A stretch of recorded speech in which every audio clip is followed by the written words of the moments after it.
ABC Women would like to thank BIPOC Executive Search for sponsoring today's episode. The BIPOC Executive Search app is here for you. Get information about job opportunities we're recruiting for. Keep up to date and in the know about career news tailored to Indigenous, Black, and other racialized audiences. Gain helpful tips and learnings to help you on your career trajectory, celebrate job appointments, and more. The BIPOC Executive Search app, here to elevate the candidate experience for Black, Indigenous, and communities of color. Free to download and available on iPhone and Android smartphones.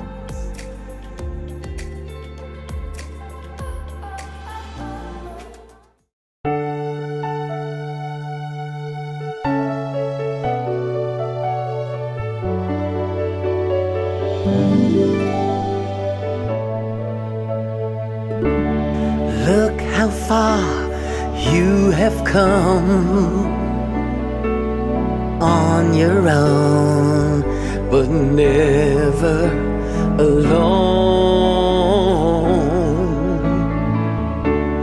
Through the rain and through the shine, here's your moment,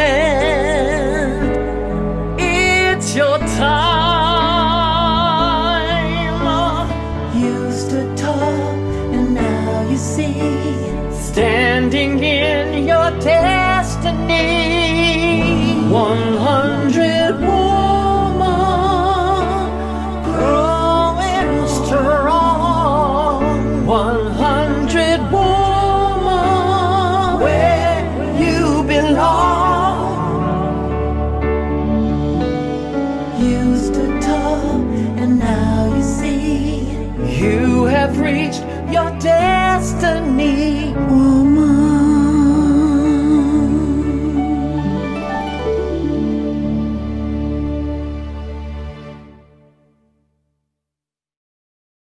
100 ABC Women would like to take this opportunity to welcome our viewers and listening audience, families, friends, and our sponsors to our inspirational conversations, fireside chats with 100 ABC honorees.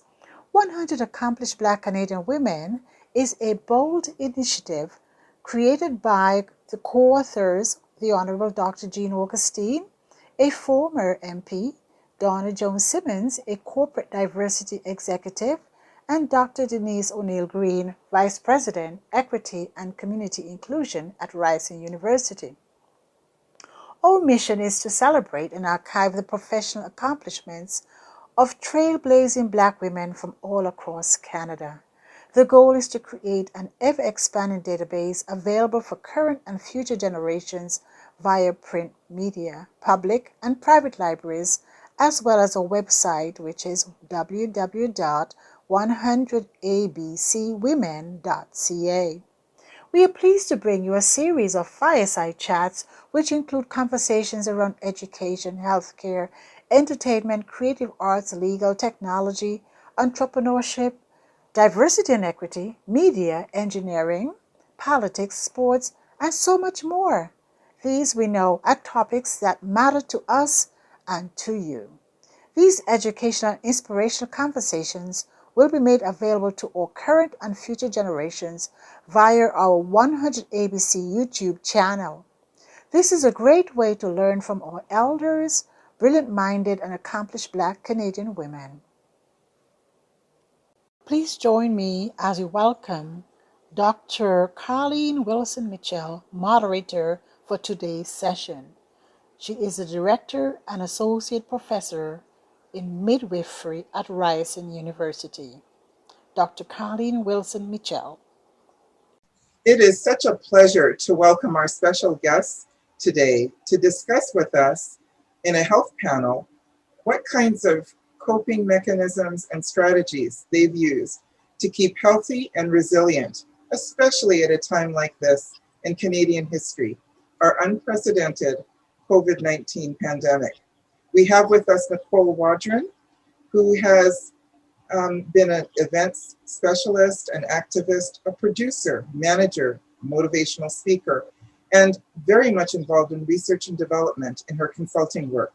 We also have with us Pauline Christian, who has been involved in supporting and advocating the needs of Jamaican and graduate teachers in the disciplines of the social sciences and physical education. She's really been a mover and a shaker amongst educators. We also have with us Ketcia Peters, who is an owner of the only Black-owned senior home in Quebec.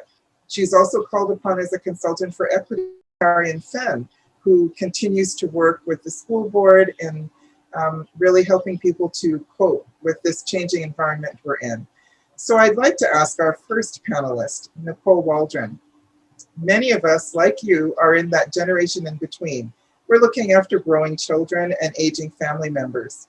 Do you have any advice or recommendations for us on how to meet the needs of our families, particularly those who are suffering with cognitive or mental health challenges? Karline, thank you for your question, and it's great to be here with these esteemed women. It's so fantastic as we talk about health and wellness and our mental fitness. And I'll speak from the perspective of loved ones who are and family members who are caring for loved ones with a mental illness, especially during this time of the pandemic. You know, when you have a loved one with a mental illness, especially if they're home, one of the things is isolation is not a good thing, and especially if they're dealing with depression or bipolar or schizophrenia, it's a really precarious time for families and for the loved ones. And especially also if they have to be hospitalized because one cannot visit them and in case of emergencies. So we're encouraging family members to really do some self-care, to really take time for themselves, to connect with people, to find some peer support, whether it's through organizations like CAMH, who have a family support network that you can connect with, Stellar's Place, who have programs that you as well can connect with as a family member or for your loved ones. Seeing how you can get your loved ones to even take a walk, to come outside. And these are the times when you may have to just do the extra mile and do that extra act of kindness of, you know, as you show self-compassion to yourself, show self-compassion to your loved one and prepare some special meals and find the favorite things that they love or they want to do. Because especially when you're dealing with either depression and anxiety, your mood level changes. You don't feel like you want to do stuff. The other thing is, you know, you have to up your vitamin intake, which is so important, especially as people of color. We need that, you know, that B12 and the vitamin D. And especially if you have a loved one with an illness, you just really need to be very cognizant of what they're doing. And one of the things we've had to do, and we encourage other family members to do, is sometimes prepare like smoothies, like nice smoothies, because when you don't feel like eating, sometimes drinking something refreshing and making it even pleasing.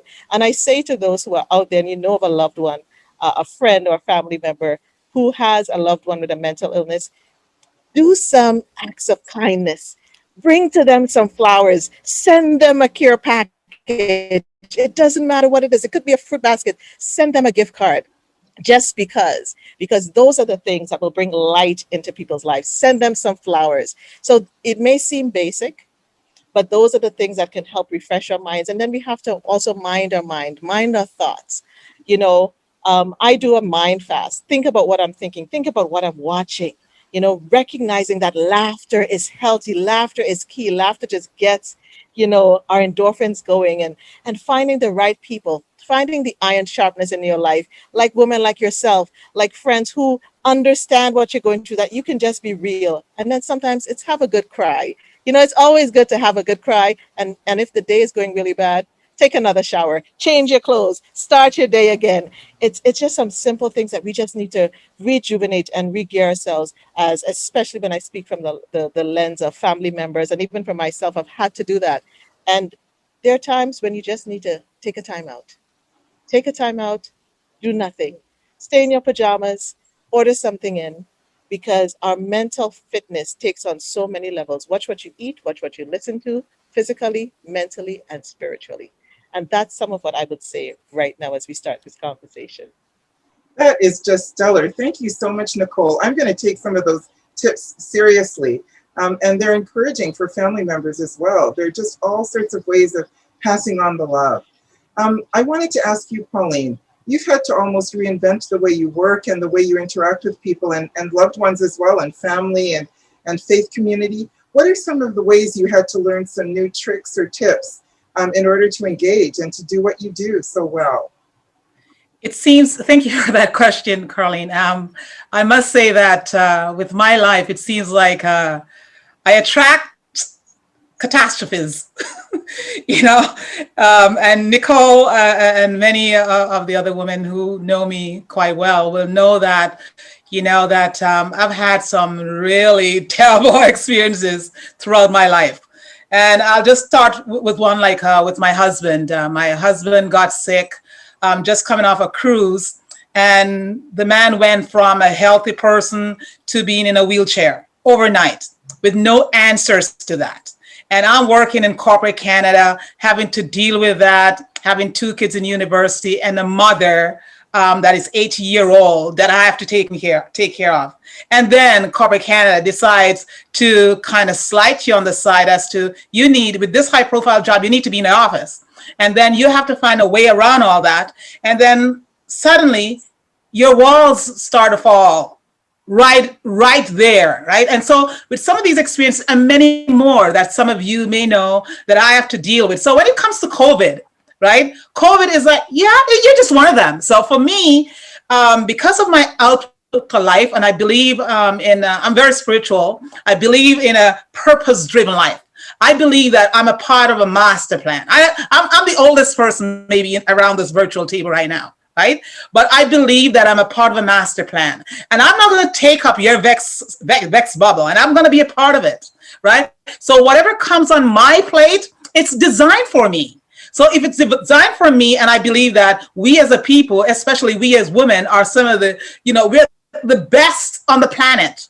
So if it comes, and if it's humanly possible for anyone to endure it, for the struggles that we went through as Black people, I got to have it in me, plus my spirituality, to deal with this. So with the pandemic, undoubtedly, we know that it's the worst pandemic we've ever faced in the history of mankind. No, we're not wondering about this, we know this. Science tells us that, our own experiences tell us that, so we know that.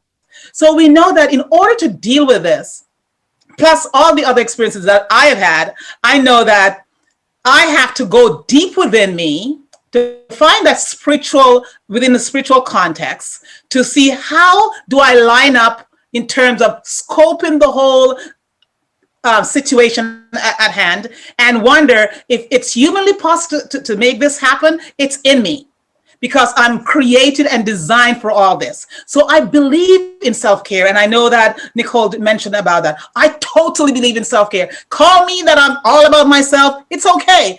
Listen, I've never taken an aspirin in my life, and it's my outlook to life, my spirituality, and how I deal with my issues. Not that I don't have issues like everybody else. When my husband was sick and I had to push him in a wheelchair, ask the people at church.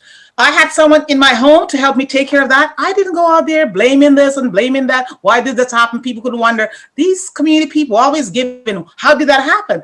I pushed him in his wheelchair with my spike heels on, and they said, why don't you go flat? Why am I going flat? When flat hurts my foot, I'm gonna go flat because you want me to go flat? No, I gotta do it in my heels. That's where I feel comfortable. So I pushed him in my wheels to church. I put him in that van. I drive him there. I do all the things that I had to do. It's on my plate. It was sent to me. And once it's sent to me, God designed it for me. So how could I disappoint my God by not dealing with it? So I deal with it. But self-care, excuse me, honey, I'm in the hospital for 2 months with this man, but at the end of the morning, I'm at the gym. And I go to the gym at 5, and then I go home quickly, get dressed, and back to work. I gotta do it. I'm a woman. I'm a Black woman. Black women know it all. We know how to survive. So I can't disappoint my community. I can't disappoint my God. I can't disappoint my family. And I can't disappoint the man in the hospital. So I gotta do it. So all that stuff that I'm going through, it's strengthening me, because it's preparing me for something else. I may not know what it looks like. Society may say, what's going on? She must be a wicked person. But honey, I haven't taken an aspirin since the day I was born. So you tell me all about it. And I'm at all the catastrophes that you can count on not even 1 and 2 hands, right? But because of my outlook to life, because I'm human, It's designed for me. God knows my trajectory, and I believe in holistic. I take on a holistic approach to life. Self-care takes care of all your intelligence, your emotions, your physical, your psychological, you name it. Your emotional, right? Your environmental, because it's more holistic, it's balanced. It's not about people say, oh no, she's a gym freak, she was a PE teacher. No, it has nothing to do with that. Because it's not about just your health. It's about your holistic view to life, that you're here to stay. We are unbreakable. They can't just crack us like that. No, we are unbreakable. And if we think it, we'll do it. I could go on. That is fantastic. And it sounds as though you continue to exercise, you continue to meet with your faith community. Of course. And, I'm working out before I come here this morning. And I'm twice your guys' age. I'm twice your guys' age. We have a nurse. Listen, if my husband didn't go through what he went through, we wouldn't be able to get out of corporate Canada, where I felt so comfortable moving up the ladder, and open up our own nursing home business. We end up with 3. I don't talk a lot about it because I don't want people to think, oh yeah, it's about this. No, I'm just saying that because of this catastrophe in my life, it gave me a whole new look, because I realized that corporate Canada is not there for us. So, honey, if you're going to pull that carpet from under my feet and say, oh, no, you need to move from director back down to manager and down, because you have a husband that is sick at home, honey, I see you. And remember, emotions is not with us to what? To react to and to act out of character. Emotions are there to inform us that here are the devils in your life. Know how to pivot, negotiate, and navigate around them. And so when you have an opportunity, I open my own business. And it's a business now that can provide me with all that I need, that I don't have to work for anyone since 2008. And I live my best life since. That's awesome. So you repurposed yourself. You used your talents and your gifts, and you found a new way of sustaining yourself and your family. That's right. Incredible. I see that. And give back to others in the meantime. Give back. Amazing. So I want to ask you now, Ketcia, you have been an amazing activist in the community. You've been a change agent. You've been inspirational to other people. You've also been involved in entrepreneurship and business. Can you tell us who inspired you, and what kind of characteristics did you look for in order to get the inspiration to be a change agent? I'm sure that we have students, we have healthcare workers, we have all kinds of people who are out there working right now in some shape or form. They've been affected by COVID. What should they look for in a mentor and someone who can inspire them? Yeah, for sure. I mean, it's no secret that Black and minority ethnic groups suffers triple threats when it comes to mental health, income disparity, and also life expectancy during those times of COVID. Even research shows that COVID poses a greater threat than the Second World War. So it tells you really what kind of time that we're living in now. So I definitely agree with Miss Christian, where entrepreneurship is a tool in order to enable us to have more flexibility and more control over our income and our life in general. So I do agree with that. In terms of finding mentors, I don't limit myself, and I didn't limit myself to only lived individuals or only individuals who necessarily looks like me. I've had mentors that were not non-Black, mentors that were men that also were willing to take the time to answer my questions, no matter how stupid they may have sounded, to gear me towards the right direction when I wasn't sure which decision to make. So I don't only limit myself to the type of framework that we would expect. Originally, I used to run after women that were Black women who looked like me, who were professional, to ask them to be my mentor. And it wasn't always a fit for whatever reason. Either they didn't take the time, we never really followed up. And the people that actually were in my life to guide me and to take the time to answer my question, to even open doors for me, looked differently than what I originally expected.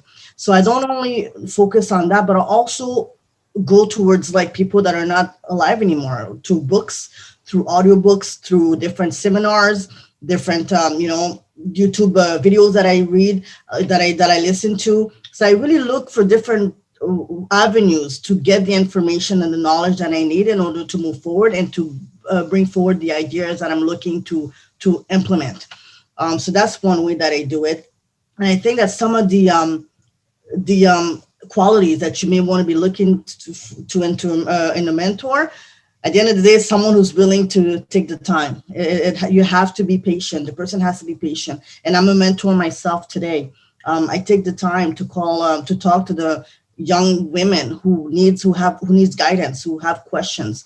And although my schedule is very busy, I have planned that aspect in my day, in my week, in my month. So I allocate a certain amount of time in my week in order to dedicate time to some young woman who's is on her way as well, either building her own business or wanted to move into a career, to provide her that time so she could get the information that she needs and the guidance and the coaching that she also needs in order for her to succeed. So it's a lifestyle, it's a mindset, it's a way of life. It's part of my way of doing business. I'm running my business, I'm raising my children, I'm a wife, I'm a community leader, but I'm also making sure to create a path for the person behind me all at the same time. That is fantastic. I've seen all of you have talked about the importance of family. You've talked about the importance of passing on knowledge. You talked about iron sharpening iron. You talked about having destiny helpers in your life and also being a destiny helper for others in the next generation. Do you have any closing words, all of you, just about how to manage to repurpose yourself and make something good out of something that is challenging and complex? We do live in a dynamic world right now. Any tips for how to, reskill, reinvent, be innovative, and take lemonade and make something new out of it? Well, here's what I say. There's this P word that everybody likes to use right now that we are in this pandemic. It's called pivot. And before you even pivot, I say to find perspective, and Pauline referred to it. It's how you view life. You can find the opportunities in the crisis, or you can just see the crisis. So first, find you're in the pain, whatever pain. You've lost a job, you've lost a loved one. It's a very different time for people.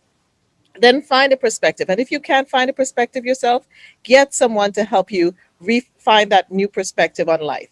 And then you can find the new purpose, whether if you need to repurpose in a job, in how you look at your family, if you've just made your identity all about your job, all about being a mother, all about being a wife. There's more to us than just that one thing. Who are you as a human being? Why are you here? And then you can pivot. You have to have a vision for every area of your life, be intentional about it, and then cultivate it, so you can grow. Then the transformation will come. And remember as well, you need to have an orchestra of celebration. Have people who will celebrate you, but celebrate yourself. And then you'll find that restorative part of your life. Restore yourself, restore your mind, your body, your soul, and your spirit. And in the end, yield to the process. And that last piece I said to you was, that's the formula that I use. And one of the formulas that I teach for people to have a victory mindset. So those last little acronyms there was all about victory. How can we create a victory mindset for yourself? It's not about success. It's not about crossing the finish line first. It's crossing the finish line as your best self and taking others with you and passing the baton along. So you continue to bring leaders and build other people up. And so that's what I would say as my wrapping words. Wonderful. And Pauline and Ketcia, maybe I can ask Pauline. Yes. According to Albert Einstein, out of clutter, find simplicity. Out of discord, find harmony. In the middle of difficulties lies opportunities. My best life came out of crazy difficulties. There is always a silver lining. I believe that when tough time comes, when people are going crazy, I'm thinking, okay, there's something in there. The wise person will find it. So I got to find it. So there's always a silver lining. So you got to ask God to give you the lens to see them. Every day, identify something that you can be grateful for. There are people who can walk, people can see, people can do all these things. Find something to be grateful for. Build your community, to what Nicole said, of people around you that are loving and caring and who have people who have time for you, not the fake people that you see at the galas. People who will find time for you. You need love. We all need love. When you can give love, give it. Don't give it to some and not to some. Just give love. There's so much in your heart to give. Give love. Focus on what you can control, and what you cannot control, it's out of my control, so be it. It's in my control. So I always try to be a good person, good within myself. If someone wants to take it out and misconstrue it, go ahead. You have time for that. I ain't time. I have time for that. Next thing, recognize your progress. Reward yourself for it. Reward yourself for it. Change your approach. If it comes negative, change it. Turn it around. You have the power to turn anything around. That's who we are. Powerful people. Tough times don't last. Tough people do. Tough times don't last. And we can flourish in desert. We can prosper in pandemic. We can overcome and succeed in the turbulence. Let's surrender and give it all to our God. Thank you. Ketcia, last closing words, Ketcia. Absolutely. My last closing word is that we have to pivot. Absolutely. We also have to realize there's an opportunity that we have here in terms of moving the needle forward when it comes to anti-Black racism in our system. We have allies, okay? And we have people that are performing allies that are not really doing the work, but we could negotiate with them. So I think one of the ways that we could be change agent is to appeal to these individuals' personal interests, okay? It's not everyone who actually has the empathy and really absolutely care about the struggle of the Black community and who really actually wants to be willing to lose their privilege for our benefit. But what we do have to advantage is the fact that we are living in a capitalist world. So what does that mean is that people need to produce, products and services and things like that. So we could negotiate with some of those individuals, and let them know, okay, this is what your objectives are. This is what you want to accomplish. How can I help you and partner with you to accomplish this in exchange for that? In exchange for an opportunity for my community, in exchange for opening a program, in exchange for creating a policy that will benefit my community overall. So I think there's a way of mind shift where we have to kind of do our work as change agent and not to just believe or use the technique that mirrors us. We have empathy for others, but not everybody speaks the same language, and we need to recognize that. So we need to have a mindset and a way of a language that corporations understand as well. That's wonderful. And you certainly have been a broker. You've been able to bring equity goals into the community of the corporate world and speak their language to be able to promote equity. So that's amazing. Thank you all so much. You've been fantastic. I also noticed each one of you not only talked about how you've been able to be change agents, but you also talked about how you take care of yourself. And I think many of us think that we should feel guilty about taking care of yourself. But instead, I'm finding that you realize that's a responsibility. That's part of the struggle. In fact, you're probably doing what many of us have probably heard, that self-care is actually a method of our warfare. And you're certainly waging war by taking care of yourself. So thank you so much. We appreciate you. You are amazing, high-achieving, wonderful Black woman. And we are so grateful and feel so blessed to have you. Thank you. Thank you, Karline. Thank you.